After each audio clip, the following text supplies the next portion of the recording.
Saraswati high school મોયદમાં ઇલેક્શનનો માહોલ જામી ગયો છે। તમે જોઈ શકો છો કે આ વિદ્યાર્થીઓ કેટલા એક્સાઇટેડ છે પોતાના જીએસ અને એલઆર ના ઉમેદવારને જીતાડવા માટે। આજે પહેલી વાર સરસ્વતી હાઈસ્કૂલ મોયદમાં ઇલેક્શન ઈવીએમ થી કરવાનું છે। હવે નવી ટેકનોલોજીનો હાથ સરસ્વતી હાઈસ્કૂલે પકડી લીધો છે, કારણ કે ટેકનોલોજી વગર ઉદ્ધાર નથી। તો આવો આપણે મળીએ આ શાળાના વિદ્યાર્થીઓ સાથે।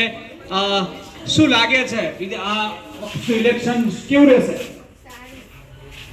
કયા મુદ્દા ઉપર ઇલેક્શન લડી રહ્યા છો તમે? મીન્સ શું માંગો છે તમારી વિદ્યાર્થીઓને ને કે તમારા ઉમેદવારે શું શું તમને વાયદાઓ કર્યા છે? ઓકે, તો શું લાગે છે કોનું પગલું ભારી લાગે છે આ વખતે? નક્કી ના કહેવાય એમ ને? પ્રચાર બરાબર કર્યો છે?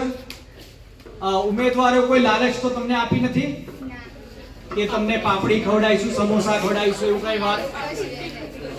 તો જોઈ શકો છો સરસ મજાનો તમામ ઉમેદવારોએ પ્રચાર કર્યો છે અને તમામ જે મતદારો છે ખૂબ જ એક્સાઇટેડ છે આ ઇલેક્શન માટે અને ખૂબ જ સમજુ મતદાર છે, એટલા માટે પોતાનો મત કોને આપવાના છે એ જાહેર નથી કરતા, મતદાનની ગુપ્તતા જાળવે છે। તો આવો મળી આવે ઉમેદવાર સાથે। ભાઈ ઉમેદવાર અહીંયા દેખાતા નથી।